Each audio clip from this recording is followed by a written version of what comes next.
তৃণমূল পরিচালিত ভরতপুরের গড্ডা গ্রাম পঞ্চায়েতের ৫ সদস্যের কংগ্রেসের যোগদান, প্রধানের বিরুদ্ধে অনাস্থার হুঁশিয়ারি।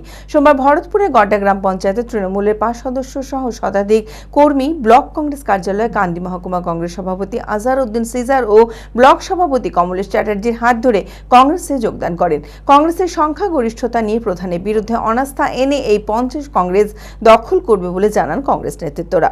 মানসিক স্বাস্থ্যের জন্য সবার আগে যে নামটি মনে ভেসে ওঠে, সুস্থ মনের ঠিকানা মনোবীক্ষণ। যোগাযোগ নাম্বার 7477799513। कांग्रेस जिंदाबाद जिंदाबाद जिंदाबाद भारतीय जातीय कांग्रेस जिंदाबाद जिंदाबाद जिंदाबाद प्रिय नेता अदित चौधरी जिंदाबाद जिंदाबाद जिंदाबाद 2023 সালের পঞ্চায়েত নির্বাচনে ভরতপুরের গড্ডা গ্রাম পঞ্চায়েতের মোট 9টি আসনের মধ্যে তৃণমূল 4টি, কংগ্রেস 4টি ও একটি নির্দল দখল করে। পরবর্তীতে কংগ্রেস ও নির্দল সদস্যরা তৃণমূলে যোগদান করায় সংখ্যাগরিষ্ঠতা নিয়ে তৃণমূলের প্রধান নির্বাচিত হন গোলাপী খাতুন। কিন্তু সরকার পরিবর্তনের পরেই প্রধানের বিরুদ্ধে একাধিক অভিযোগে সরব হয়ে ওঠে পঞ্চায়েত সদস্যরা। সোমবার ভরতপুরে গড্ডা গ্রাম পঞ্চায়েতের তৃণমূলের 5 সদস্য সহ শতাধিক কর্মী ব্লক কংগ্রেস কার্যালয়ে কান্দি মহকুমা কংগ্রেস সভাপতি আজহারউদ্দিন সিজার ও ব্লক সভাপতি কমলেশ চ্যাটার্জির হাত ধরে কংগ্রেসে যোগদান করেন। আমরা যে পঞ্চায়েতে নির্বাচন হয়েছিল সেই নির্বাচনে আমাদের 9 জন সদস্য নিয়ে তৃণমূলের বোর্ড গড্ডায় তৈরি হয়েছিল। কিন্তু বর্তমানে যে প্রধান মশাই আছেন উনি ঠিকমতো মেম্বারের সঙ্গে কোনো কোঅপারেশন করছেন না। কাজে কামে আমরা নেতৃত্ববর্গ সকলে বসে আজকে সিদ্ধান্ত নিচ্ছি, আমাদের পক্ষে 9 জন গ্রাম পঞ্চায়েত সদস্যের মধ্যে 6 জন স্বাক্ষর করলেন এবং আমরা বর্তমান প্রধানের বিরুদ্ধে অনাস্থা প্রস্তাবে যাব এবং সেখানে সফলতা হব। আগে আমি গোড়া থেকে তৃণমূলে আছি, একবার প্রথম থেকে। তাহলে রাজ্যে ক্ষমতা চলে যাওয়ার ফলে কি কংগ্রেসে ঝুঁকছেন? না, রাজ্যে ক্ষমতা চলে যাওয়ার পরে নয়।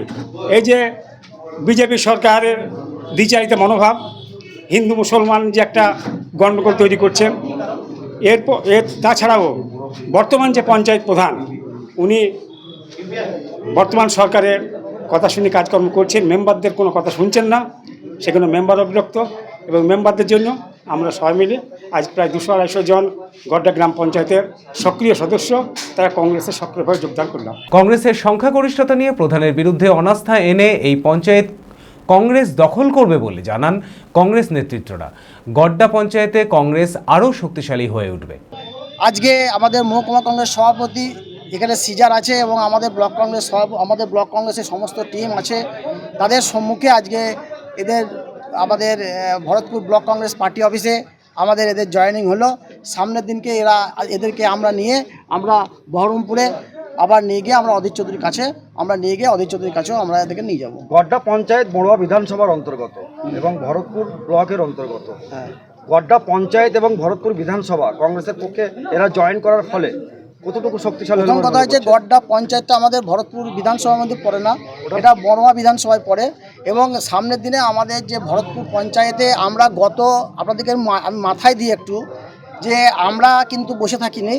আমরা গত পঞ্চায়েত 2023 সালে যখন পঞ্চায়েত হয়, ওই গড্ডা পঞ্চায়েত থেকে আমরা 4 জন জনপ্রতিনিধি কংগ্রেস থেকে জয়লাভ করেছিল এবং একজন পঞ্চায়েত সমিতি কংগ্রেস থেকে জয়লাভ করেছিল। তার পরবর্তী ক্ষেত্রে ইতিহাস আপনারা সবাই জানেন। তাহলে এইবার তারা আবার নতুন করে কংগ্রেসে জয়েন করলো, তৃণমূল থেকেও সবাই জয়েন করলো, যার ফলে গড্ডা পঞ্চায়েত সামনের দিনে কংগ্রেসের হবে, এটা সময়ের অপেক্ষা। নিশ্চিতভাবেই শুভকর তো বটেই, কারণ একটা সময় এখানে সবটাই কংগ্রেসময় ছিল। তারপর পরবর্তী অধ্যায়ে যখন তৃণমূল সরকারে আসে তখন তারা কংগ্রেসটাকে গ্রাস করে এবং কংগ্রেসকে গ্রাস করে কংগ্রেসের শক্তিকে নিয়েই তৃণমূল এতদিন ধরে শাসক দলে ছিল। স্বাভাবিকভাবেই সেই সমস্ত মানুষজন যারা মানুষকে ম্যানিপুলেট করে তাদেরকে নিয়ে আসার একটাই উদ্দেশ্য আমাদের, যে সামনে শুধু পঞ্চায়েত নয়, আগামী লোকসভা নির্বাচন, যে নির্বাচন অধীরবাবু নির্বাচন, সে অধীর চৌধুরীকে ওরা নেতা হিসাবে মেনে এবং দাদার যে নীতি এবং আদর্শ, এবং অধীরবাবু কখনোই কোনো রাজনৈতিক দলের কাছে মাথা নত করেননি, বিক্রি হননি। তারা উপলব্ধি করেছে যে আমরা ভুল করেছিলাম ইউসুফ পাঠানের মতো একজন মির্জাফরকে ভোট দিয়ে। তাই সেই ইউসুফ পাঠানের এই মির্জাফরিতা মুর্শিদাবাদের মানুষ মানতে পারেনি। একদিকে খলিলুর রহমান, একদিকে আবু তাহের খান এবং একদিকে ইউসুফ পাঠান। দেখুন, 3টের নামই কিন্তু রহমান, খান এবং পাঠান। এদেরকে মুসলিম সম্প্রদায়ের মানুষ বিশ্বাস করেছিলেন, কিন্তু সেই মুসলমানদের সঙ্গে তারা মির্জাফরে কাজ করেছেন, তাই দিকে দিকে মানুষ অধীরবাবুকে সমর্থন করছেন।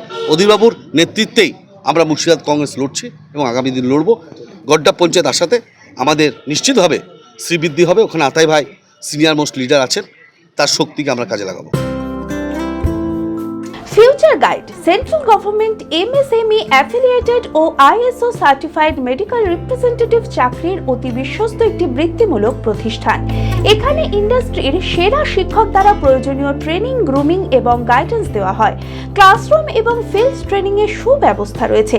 তাছাড়াও 3 মাসের কোর্স শেষ হবার পর বিভিন্ন ন্যাশনাল ও মাল্টিন্যাশনাল কোম্পানিতে 100% চাকরির সহায়তা দেওয়া হয়। ঠিকানা নেতাজি রোড, গোড়াবাজার কেএন কলেজের পাশে, বহরমপুর, মুর্শিদাবাদ।